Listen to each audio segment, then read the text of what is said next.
সকলে ভালো আছেন, আমরাও অনেক ভালো আছি। হ্যাপি মকর সংক্রান্তি। তো মকর সংক্রান্তিতে আপনারা পিঠে খান, অনেক অনেক পিঠে খান। তো আমার এই গালের একদিকটা ফুলে আছে, তো ওই দিকে অতটা ধ্যান দিতে হবে না। তো যাই হোক, আমাদেরও পিঠে হবে, তার সাথে আরও কিছু হবে, ভিডিওতেই দেখতে পাবেন। আর আমাদের কিন্তু মানে এটা আলাদা, নিয়মটা আমাদের নিয়মটা পুরো আলাদা। তো নিয়মটা কি আলাদা সেটা আপনারা দেখতেই পাবেন। তো চলুন ভিডিওটা শুরু করে দিই, ভিডিওটা দেখতে থাকুন আর সাথে থাকুন, আশা করছি আপনাদের ভালো লাগবে। আমার মান্টু কেমন করে আখ খাচ্ছে দেখুন, আখটাকে ভালো করে কাটতে পারে না, ওই আখকে একটুখানি করে ছুরি দিয়ে করছে আর একটু একটু করে কামড়াচ্ছে। যে মাছ আপনাদের দেখাই একটু কি মাছ, আর আজকে তো এমনি অন্য মাছ খেতে নেই, এই মাছই খেতে হয়। এটা কি কাতলা না কি? কিন্তু রুই মাছ চাই তো, ফুলকপির ঝোল হবে তো। কাতলা মাছের ঝোল হয় নাকি? কাতলা মাছের তো ঝাল হয়। কি আর করবো, কাতলা মাছ নিয়ে চলে এসেছে, কাতলা মাছের ঝোল হবে আমাদের। পাইনে পাইনে না, জানে না।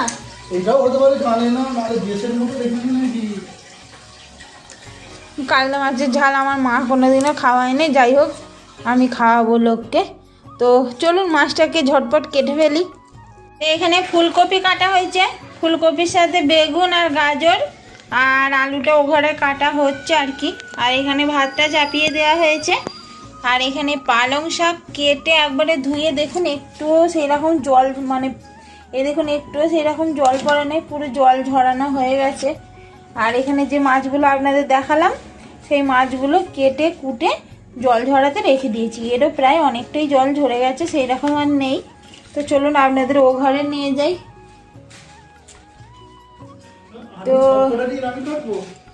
তো এই ঘরেতে এটা হচ্ছে শাকের সবজি, সিম, বেগুন, গাজর, আলু। আর এই বেগুন গাজর তো আমাদের মানে সবেতেই থাকে, আর টকেরও বেগুন আছে এতে।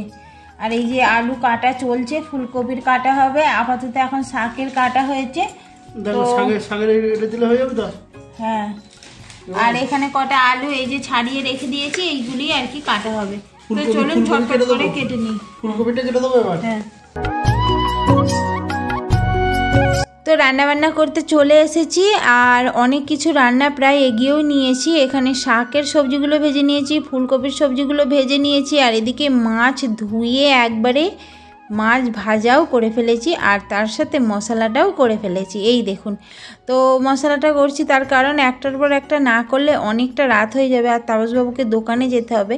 মোটামুটি 8টা এইরকম হবে, স্টার্ট করে দিয়েছি। তো এর মধ্যেই আবার পিঠেও বানাতে হবে। আমাদের দেশের বাড়িতে কি হয়, মানে আমার মায়ের বাড়ির কথা বলছি, মায়ের বাড়িতে কি হয়, সকালবেলার দিকে পালং শাকের সবজি হয়, ফুলকপি দিয়ে মাছের ঝোল হয়, আর ঠাকুরকে দিয়ে তারপরে দুপুরবেলা ওই আর কি ভাতের এই ব্যাপারটা মিটিয়ে দিয়ে রাতের বেলা খালি আজকে পিঠে করবে, ওই সরাতে যে পিঠেটা করে আজকে পিঠে করবে আর খাবে। আর হাঁড়িতে দুটো রাখতে হয়, মানে ভাতের হাঁড়িতে রাখতে হয়, আর পুকুর ঘাটে আর কি দিতে হয়। তো আমার শ্বশুর বাড়িতে সম্পূর্ণ আলাদা নিয়ম।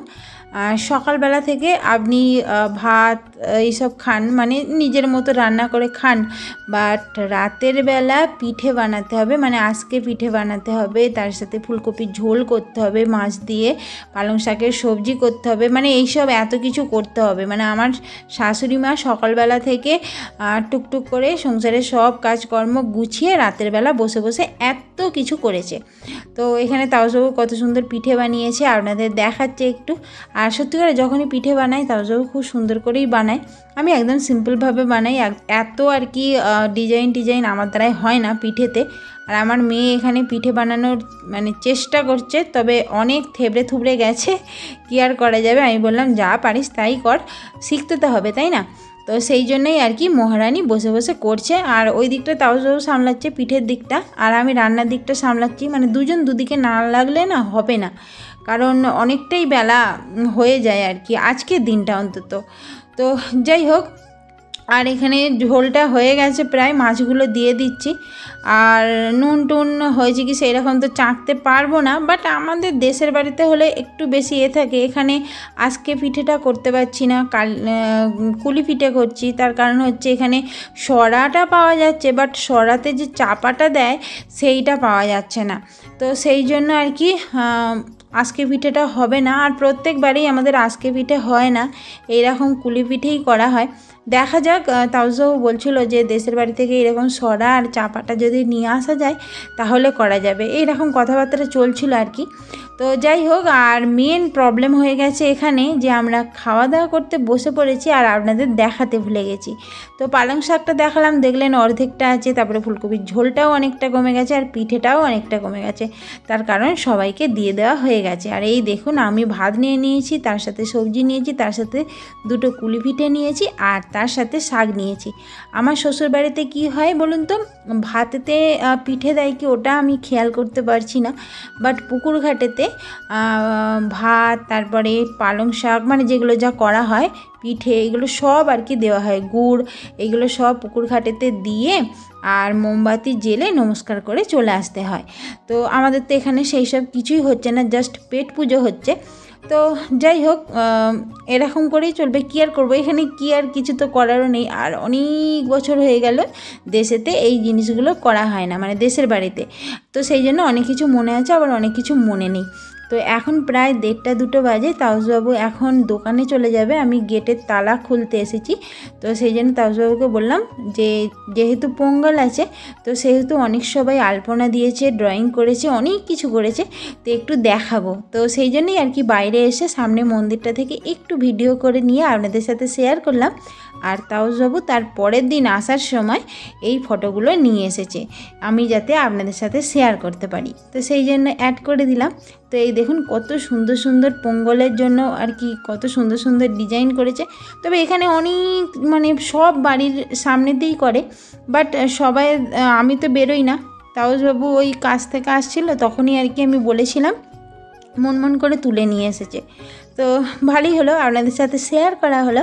আর আমাদের মকর সংক্রান্তির দিন কেমন নিয়মটা আলাদা ছিল সেইটাও আপনাদের সাথে শেয়ার করা হয়ে গেল। তবে ডিজাইনটা কেমন হয়েছে অবশ্যই বলবেন, আর আমাদের নিয়মটা শুনে কেমন লাগলো সেটাও অবশ্যই বলবেন। তো চলুন ব্লগটাও এখানে শেষ করে দেবো, খাওয়া দাওয়া তো হয়েই গেছে, ড্রয়িংগুলো দেখিয়ে, ড্রয়িং মানে ওই আলপনা আর কি যাকে বলে, তো দেখিয়ে আমার ব্লগটা আমি এখানেই শেষ করে দিচ্ছি। সবাই ভালো থাকবেন, সুস্থ থাকবেন, দেখা হবে কালকের আর একটা নতুন ব্লগে। আজকের মতো টাটা।